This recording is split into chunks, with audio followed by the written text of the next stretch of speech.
Greetings, everyone.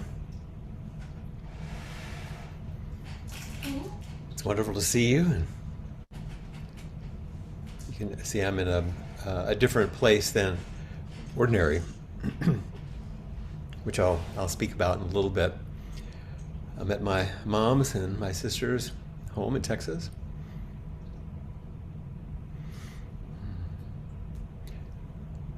And it's wonderful to see some of you that I just saw last week at Cape Cod. So let's sit for a few minutes as everyone continues to arrive and settle.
I'm going to screen share a dedication chant that I'd like us to say together today, maybe one that you're not familiar with.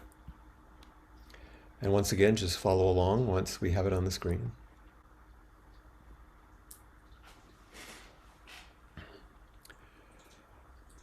May all awakened beings extend with true compassion their luminous mirror wisdom. May the merit and virtue of this group, along with our everyday practices, extend to all beings everywhere. May all be relieved of suffering, free from fear, longing, aversion, and ignorance. And may the way of awakening go on endlessly.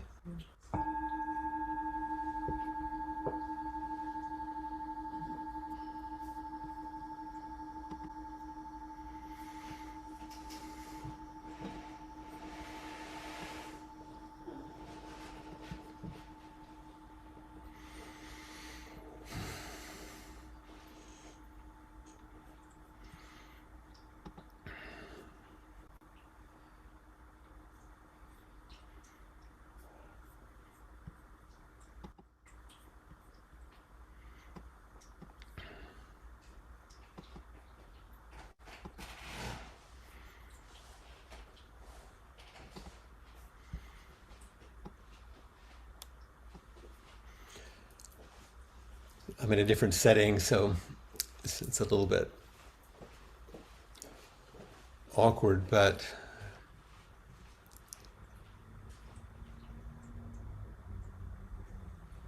actually I've been noticing a habit that I've developed. Maybe you've noticed it too.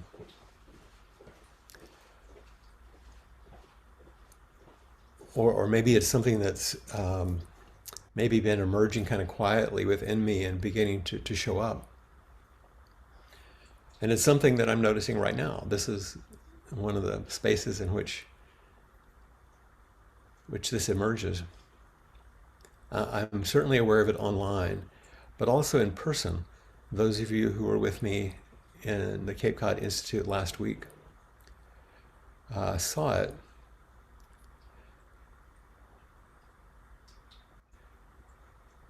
And it's this pausing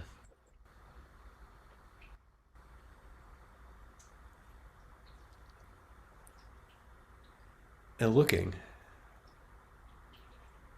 not rushing into any kind of, I guess we call it like a socially accepted rhythm.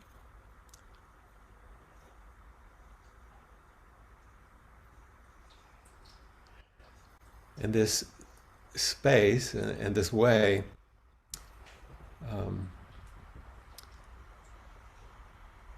maybe it feels a little bit uncomfortable for some people because it may seem rather odd. Here we are, and we're starting, and I'm sort of, in some ways, not doing anything. But I'm not exactly waiting.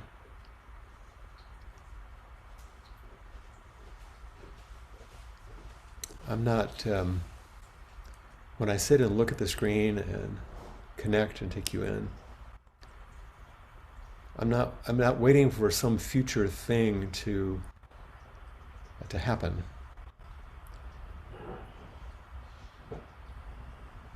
And you know me well enough, most of you, that I'm not feeling an unwillingness to speak or some anxiety about stepping into the group, but as I've paid attention, I've noticed a subtle kind of longing kind of presence. And there is a tender reluctance to speak.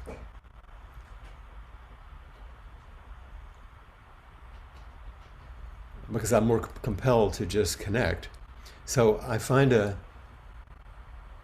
this newfound kind of willingness to take the time to settle and to rest into the opening.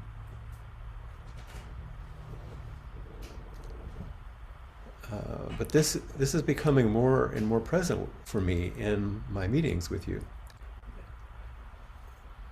And I don't want to turn away from it or deny it because I'm afraid if I did,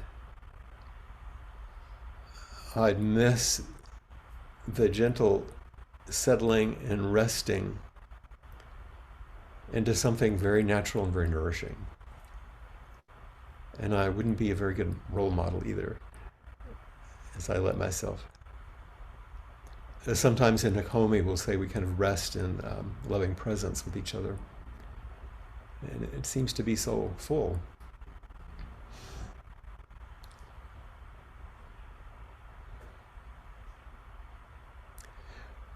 As I mentioned when we came on, you can see that I'm not in Hawaii. It's not the usual background. I'm in what has been for years my parents' home. And my mom and my dear sister, Kathy, are right here in the room with me.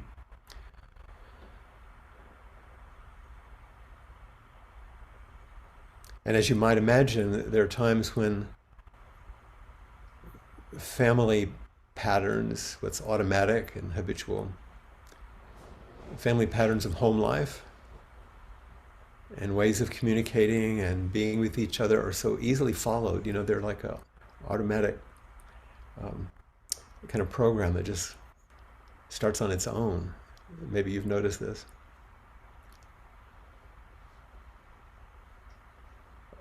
But in doing so habitually, and if it remains unconscious, we sometimes miss the intimacy we hope for. The intimacy that we sometimes complain that isn't present. Not being so fully aware that we're actually repeating the patterns that keep missing the mark. They were kind of participating in it. I do these things, and being here at home with Mom and Kathy, I've tried to pay more attention to those things. Because I want to express and receive the love that I long for. So I have to practice. And I have to practice those key things that I spoke about more than a decade ago in my TEDx talk, where I said, maybe the simple way to think of our practice is to pause, to reflect, and connect.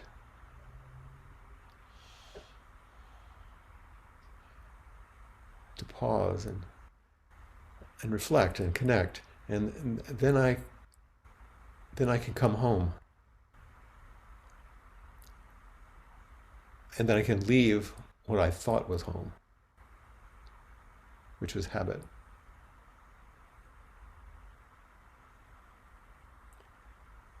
And I know a number of you, as I look around the screen, so many familiar faces.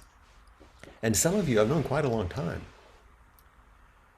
and quite intimately, because we've practiced together in various places, trained together, shared a pretty good bit of our lives together, some of us, and we've gotten older together.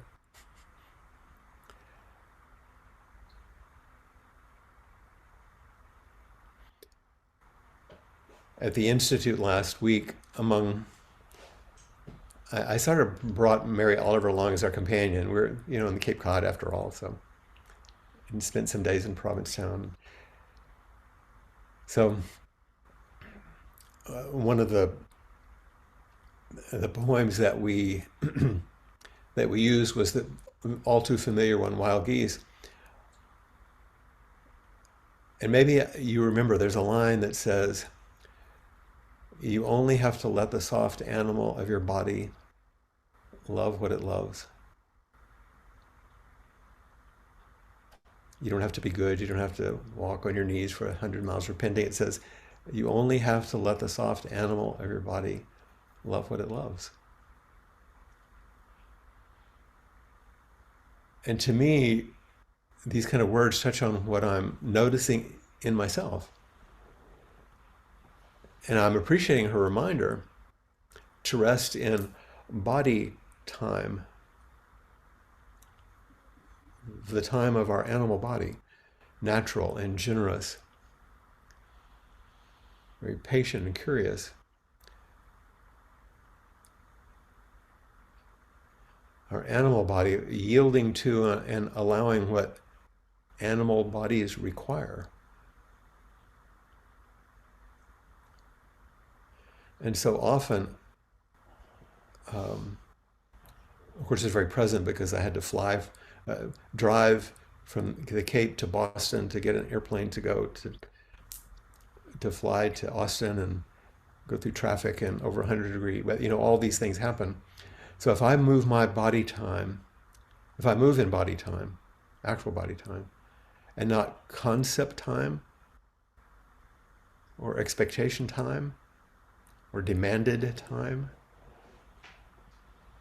then I naturally feel my way into the body's natural resonance of kindness and care.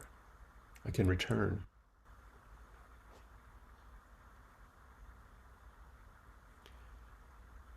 When we're practicing more formally or training, we sit zazen.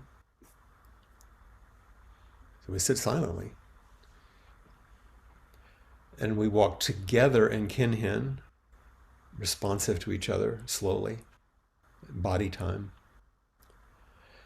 And sometimes we chant and engage all these other kind of relational practices to attune to this soft rhythm of, in some ways, non-doing, even though we're engaging in the shared life of our sangha and the family. And I wondered if, over time, have you noticed that through steady practice, maybe you're learning to better tolerate this receptive, quiet stillness, which our world doesn't really encourage very much. We live in a culture that escalates excitement over intimacy, and busyness over rest or peace. And so as we're able to tolerate, and I think that's a pretty good word, to tolerate this receptive, quiet stillness, we're shaped differently when we do end up stepping forward into activity and engagement more expressively, as we do things with ourselves and with each other. Have you noticed this also? It may be common. Because, a lot of times in our practice, it seems like nothing's happening. We're literally just sitting around, or that's what it seems like, to that part of us that is demanding that something happen. That we're not doing anything, getting something done, getting anywhere. And yet, if we don't engage in the soft willingness and take the time to feel our way into this natural rhythm, nothing really does happen that's truly life-giving. I would even go so far as to say life-saving.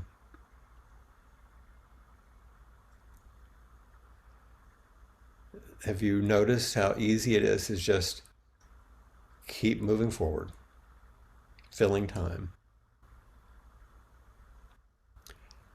And this may be a strange way to say it, we're actually simulating the intimacy we long for. We're acting like it's happening. But we wonder why we remain hungry and slightly shaky through our social habits. It's like a simulation of intimacy. Because habits are comfort. They're very comfortable. They're not bad. They're comfortable, but like comfort food, not always nourishing in the ways we need.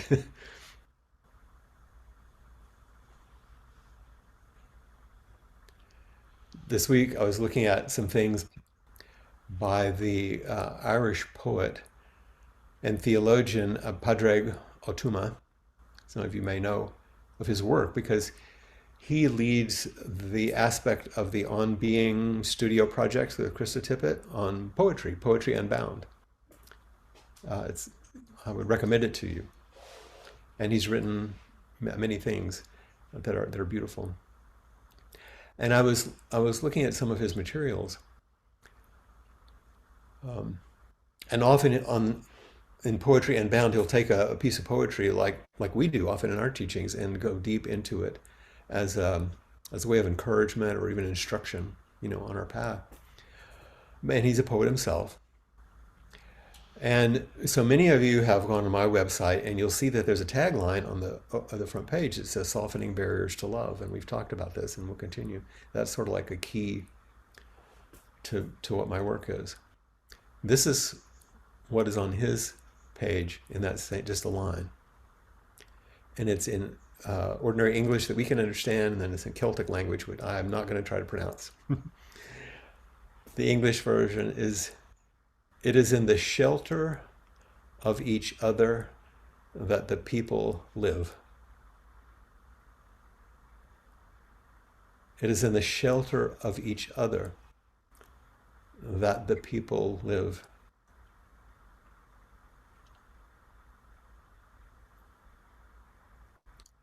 And I'm going to return to that in just a bit, but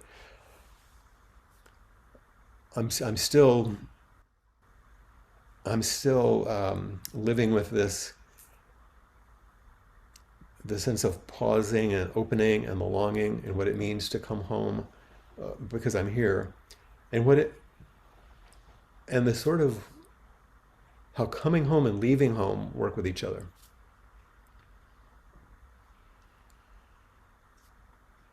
And one question we could spend a lot of time is, where is home?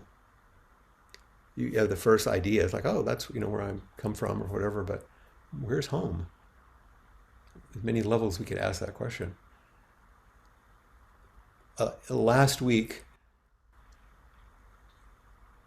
in a middle school in Orleans and Cape Cod, in an ordinary classroom where kids come all the time, in middle school, that terrible time,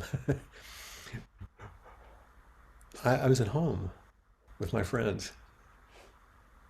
In the Zindo, when we sit with each other, online and inquiry, I feel at home.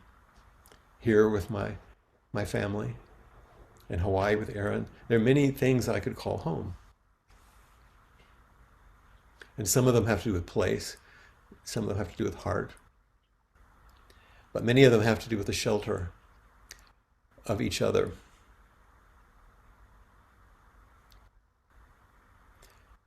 In Buddhist practice, we talk about refuge, returning home. But this coming home, finding our true self, if you want to call it that, and the leaving home, separating and becoming ourselves, these two things get intertwined.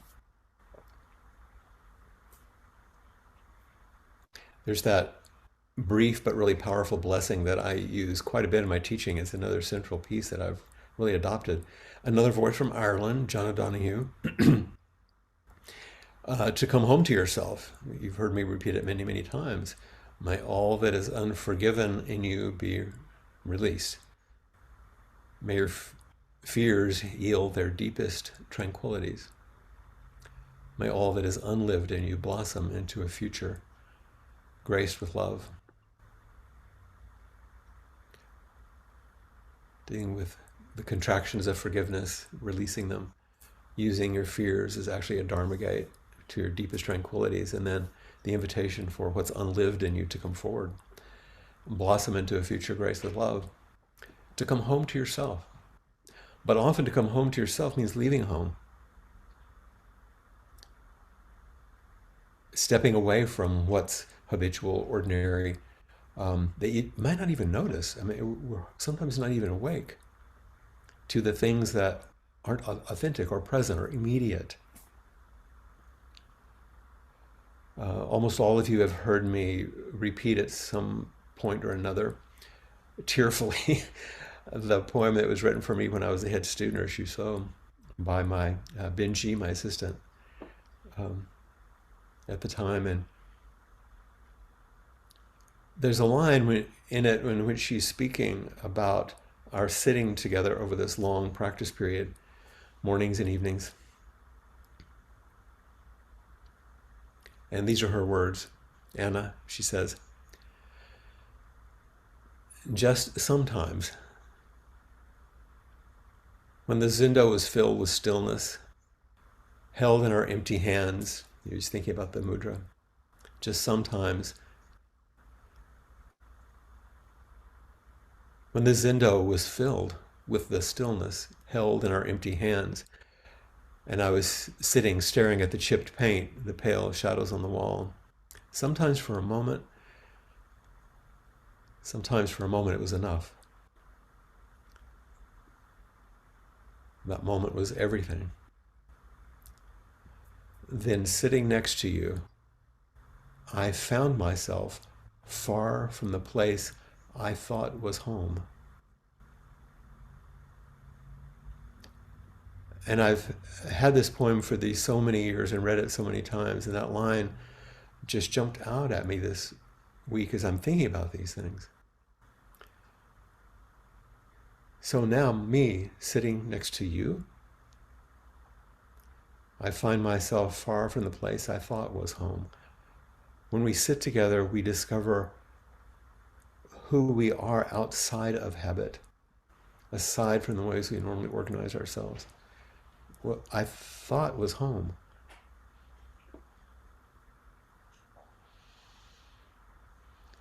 Habit is a place we thought was home. And the stillness and space, the spaciousness, sitting together, we find ourselves far from that comfortable place of habit home and on the edge of freshness and new possibility, leaving home and arriving, as Eliot says, back where we started for the first time. So psychologically, my psychological self, we know about individuation, we know about interdependence, that's even further along than just individuating. But in some ways, those are still personal perspectives. What I do. And all of this and all the practice, I think, is opening to be at home in the world, in our body, in our world. It's the true function of practice. Whether that's for a moment or for a lifetime. For a week, like at the course at the Institute, or my recent retreat at the Hui, during an intensive, or during inquiry each week. Maybe I find myself at home in the world here with you, or maybe like a walk with a friend, when it's not so blazingly hot as Lori leads people. On a walk with a friend, you find yourself being at home in the world, in nature, like I've done so many times with Josh and Trudy and others in the UK, where it's often not so hot. It's just raining, but at least, but it's so beautiful. Or sometimes when we sit at a bedside while someone drops their body. As my mom and my sister did with my father just in the corner of this room. It's in the shelter of each other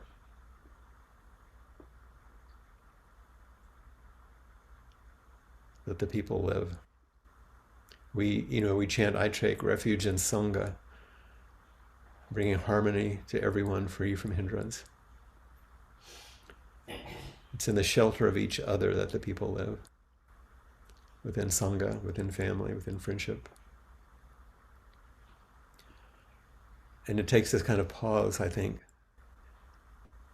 And I love this pause where we just look at each other and be with each other and allow our body time to be what's regulating what happens instead of an expectation or rushing.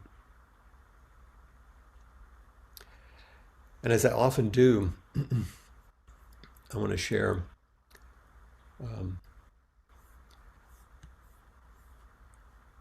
a piece of poetry from Pádraig Ó Tuama, since I've spoken about him, and I'm using this phrase as a key link today. as we're reflecting an inquiry. So I'm going to share. This is from his collection, uh, which is entitled Sorry for Your Troubles.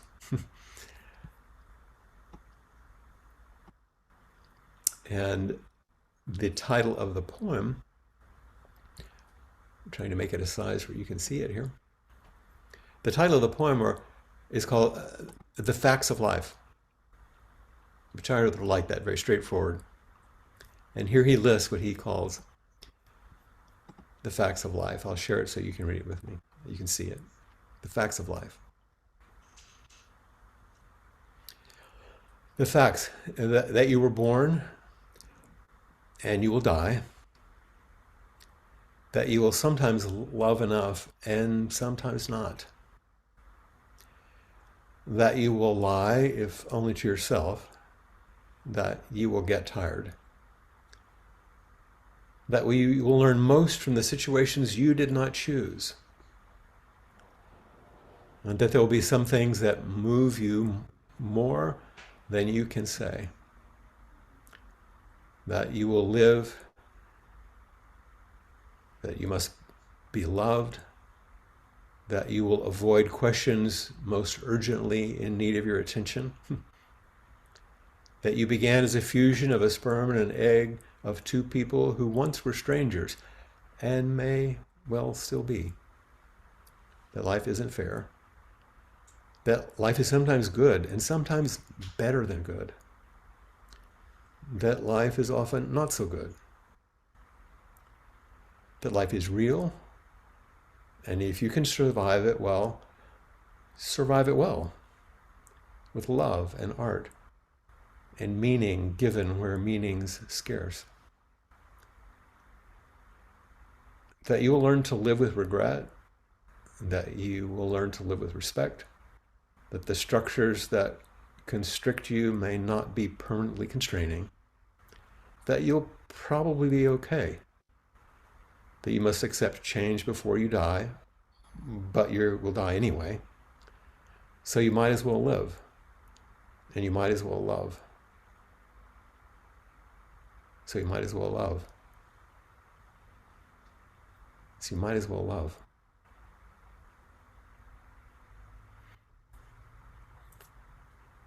And I'll make sure you get this along with the recording so you can see it again if you'd like.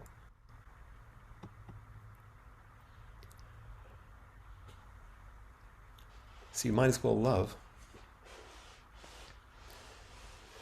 But let's speak with each other.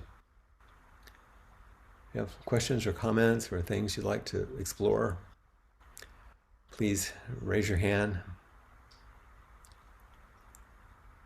and meet me in this beautiful place of pausing, or just pause together. We can do that. But I'm here.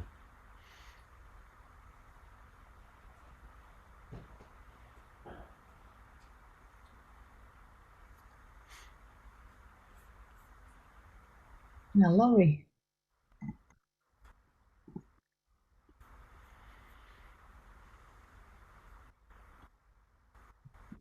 Hello. Hi there. Let me change my view here.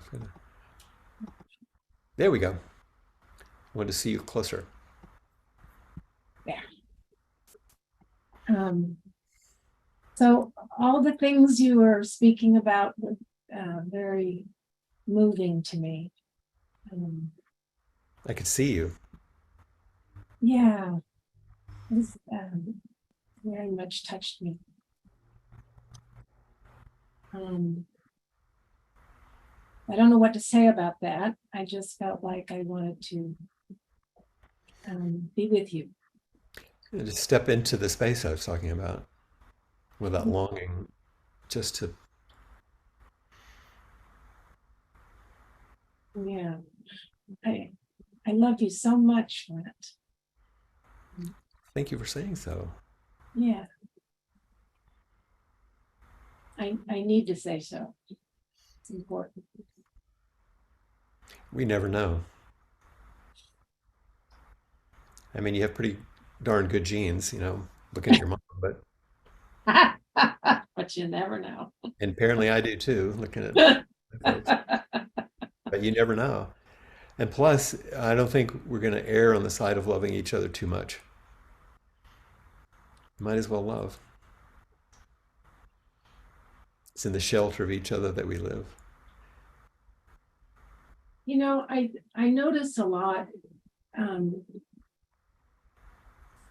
an observer, I watch people. I just look at things a lot, observe things And birds.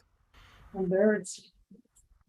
But I notice a lot with people. I like to watch, when I see families gathered, what that's like, what it's like.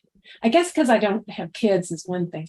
So I see families and I see young children, and and then the connection between them. And for the most part, it's good. It's not something unwholesome or something. And it just, I don't know, I just find it so incredibly beautiful. It's a marvel, really, isn't it? It is. It is. And I guess I part of it in watching this is that I know that I don't allow that enough in my own life, Oh, so that's and part of the habit part we're talking about. exactly. Yeah. And I guess that's why I'm stepping forward at the moment. I was going to say, you're enacting it now, yeah. And you're about to lead a retreat. And so we want to offer you many blessings on your retreat as you offer yourself, because I know what it's like to step in and you sort of open yourself up and offer the best you have to whoever shows up. And it's your best, but what else can we offer? That's right.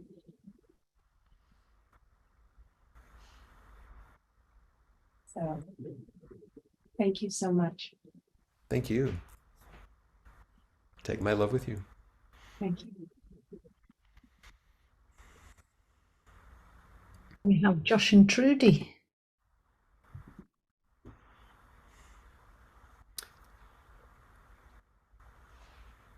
Hello. Hello. Hello. You're back from your Hakomi intensive. I am.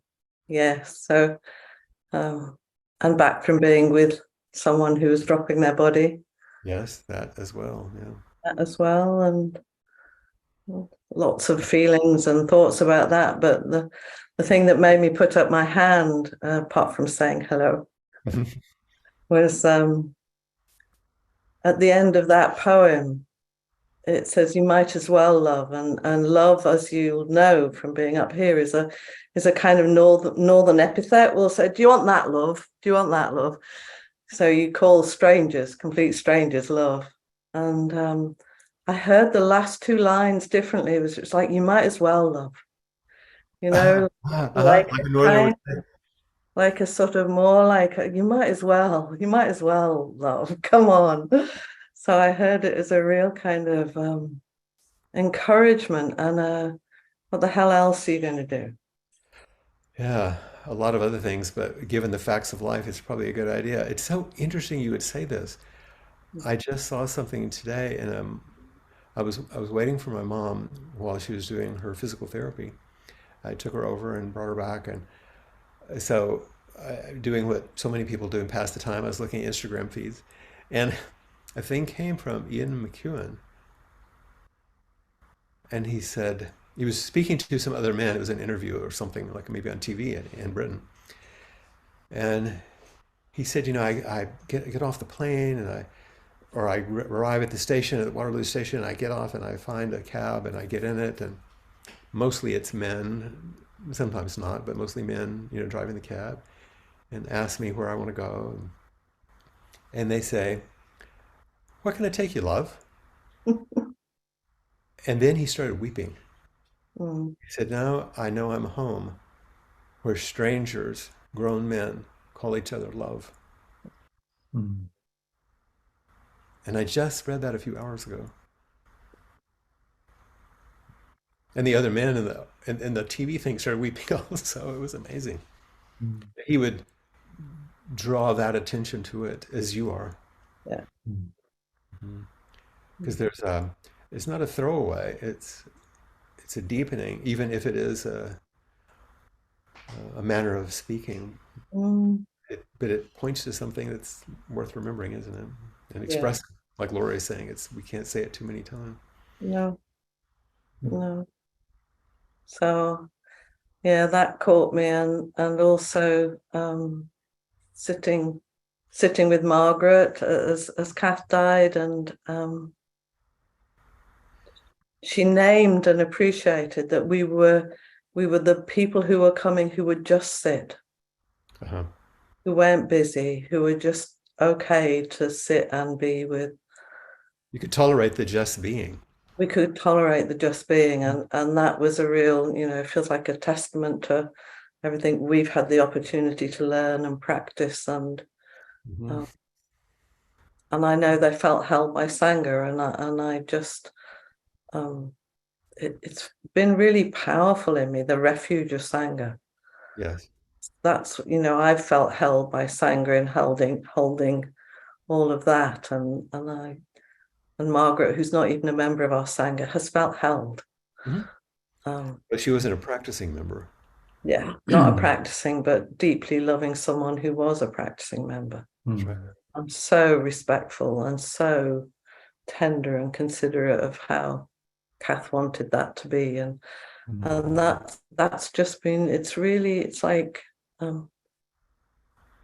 the realness of Sangha Hmm.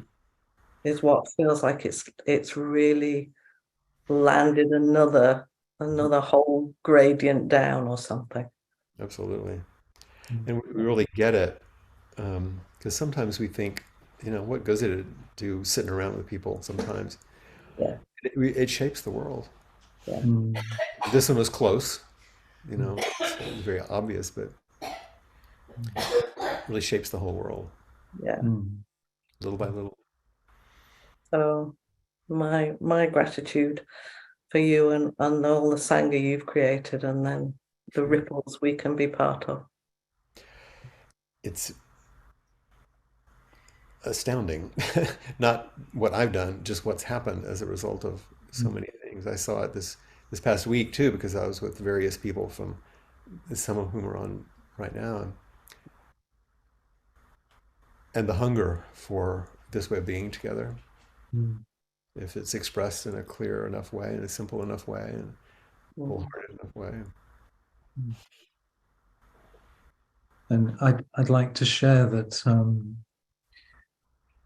I haven't been to inquiry for a few weeks for various commitments, and what you shared at the beginning today really didn't surprise me at all. I've kind of been feeling it from thousands of miles away, and it feels like it's been flowing through me anyway, Hmm. out into your sanghas in the UK. Yeah. The presence that you've communicated today. Hmm. So it's been. It feels it's been there. Yes. Sometimes you realize it's enough. Mm. Mm.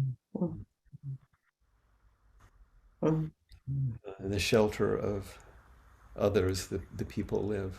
Mm. mm. Just extraordinary. So thank you, love. Thank you, love. And I look forward to being there, which will only be a few months. Yeah. Great, thank you. Mm. We have Sheila.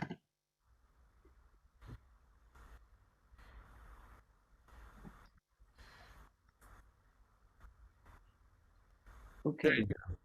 Got it. Oh, you redid it. Try again to unmute. There you go. You got it. And hello to Cindy and your mother. Oh, And yeah. I'm glad to picture you there and feel you close that way Yes. here in San Marcos. Yeah, I hate to say it since I'm not coming to Austin, but I need to be here. One of the homes, so many homes. My first thought was my home within. Hmm.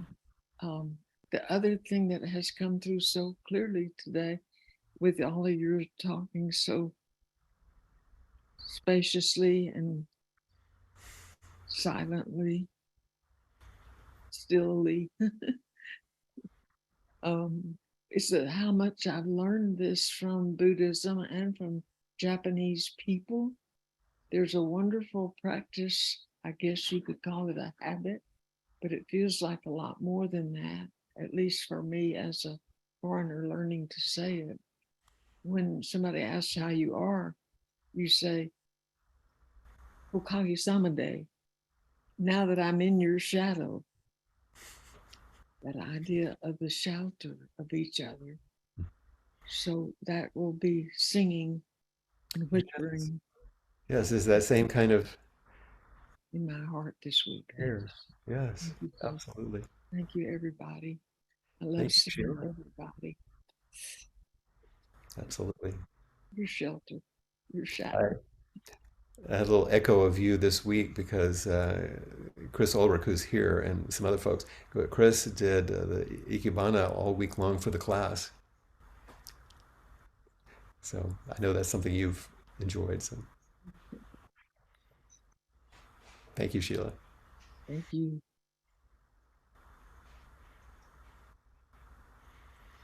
We have Sue coming to sit next to you next.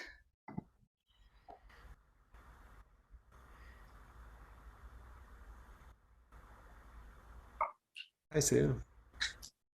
I love. I like that. New habit. That's great. Yes, it's wonderful. And I just had to come on because what you were talking about today described an experience that I just recently had with someone from my Sangha.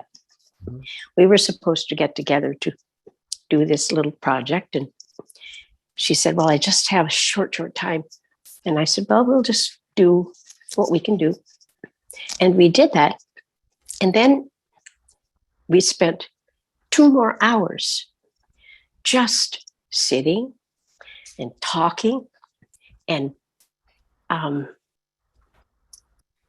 this love that you're talking about, it was just, I mean, it was just pouring out of us. And when we finished, and she really did have to go, that's what we said. Oh, this was amazing.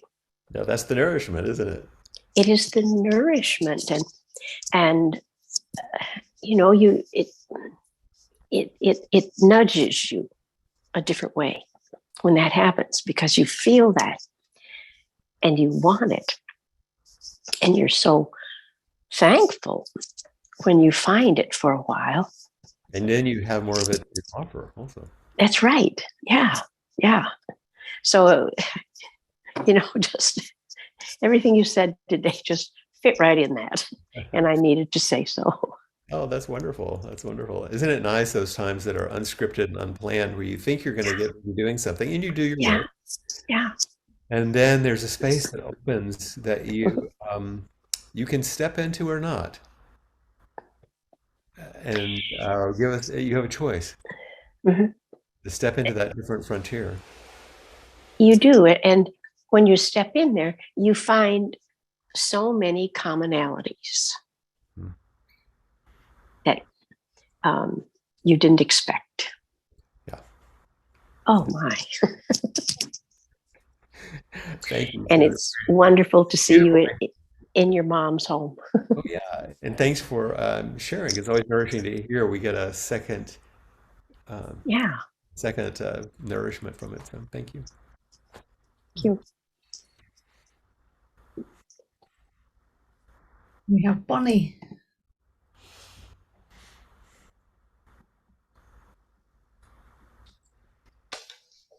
So, hello, Flint and everyone. That was me that Sue was talking about. You or the other. Yeah, and it was, I want to say amen. And it it showed up for me in the midst of what was this meeting, a kind of busy and challenging day, and I wasn't even sure about coming, but I did. It was like, make the time to show up. And then it just emerged and blossomed, and it was really clear that, I did have the time and needed the nourishment. Yeah, and have the longing. Yeah. Yeah, whether I knew it or not, and it was so lovely. And it also, I just used the phrase that the showing up, the constancy of showing up, which is a big thing that I've been learning, and doing my best to embody. And it was certainly you asked us to bring quotes that spoke to us from Zen Mind, Beginner's Mind, and that, Retreat, right? yeah, that quote on page 7, about constancy perhaps being a better word than patience, because patience can imply there's some outcome to be had.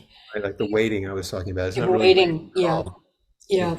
It's not waiting for something. It's And constancy is just the showing up. And I said just, but it's a huge just. And so, what sustains the Sangha. If we continue to show up, to sit together, to study together, to sew together, whatever it is we're doing, to have tea together, just the showing up is so much of it. I mean, really show up. yeah. And so, enough about me to know that showing up on the screen is not something that feels like an easy gig for me. So I'm grateful to have done that with some help from Sue. So I'm so glad. That's great. And we did have your red thread earlier. I know it comes and goes. There's a joke that not everybody knows, which is you may have seen when Bonnie first came on, there was a little red line that goes straight through her. And we talk about the old koan about why can't the bodhisattva sever the red thread? It's the fleshy body lifetime. That's the red thread. Yeah. And the interesting thing is I said it comes and goes, but it only comes when I'm doing things like practice discussion group or Sangha online or this. So There you are. thank you. Thank you, Bonnie.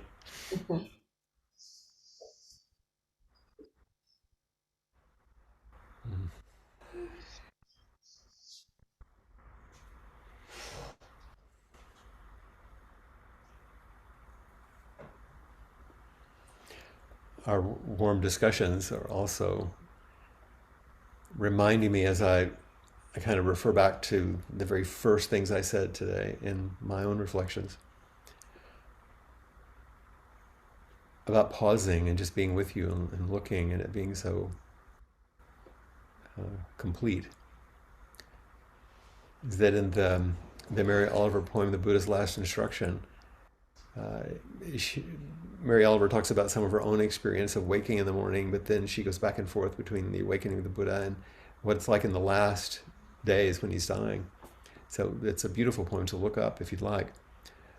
But at the end, the very last line, basically, he says, the Buddha, and he looked up into the faces of that frightened crowd.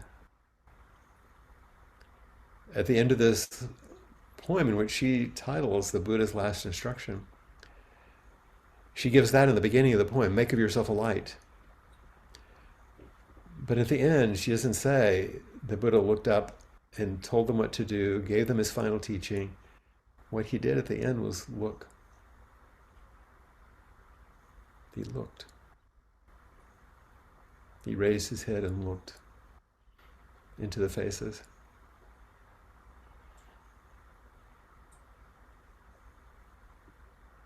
And if you really look and you really let yourself be seen, and you really reflect back.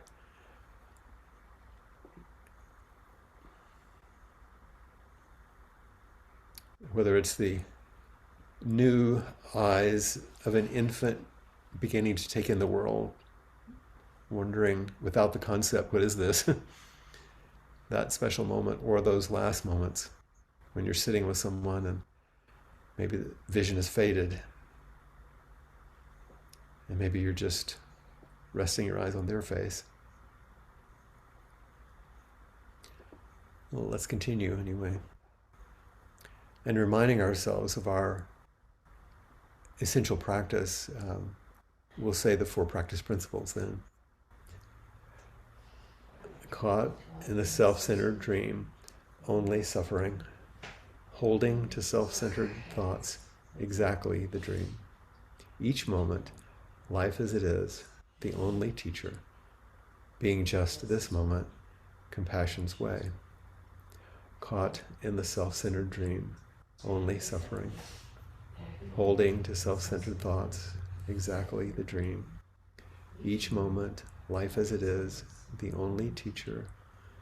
Being just this moment, compassion's way. Caught in the self-centered dream, only suffering. Holding to self-centered thoughts, exactly the dream. Each moment, life as it is, the only teacher. Being just this moment, compassion's way.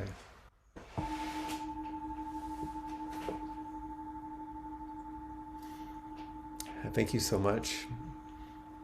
And I'll also say to those of you who are in Cape Cod, thank you for the big dose of nourishment that you offered me, which I'm able to offer back today. I'll turn you over to Maria.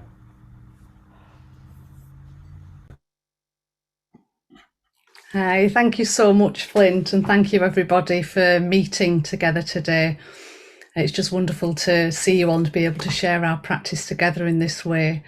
And if you'd like to offer dana to Flint or Appamada, please do go to appamada.org/contribute, and you'll find a place to donate there and a little box to put where you'd like it to go to. And if you'd like to continue, if you'd like to pause for a while longer, for a further 30 minutes and meet with myself and others, then please do pop yourself into gallery view, and I shall be with you in just a moment. Thank you all so much. Thank you. See you all soon.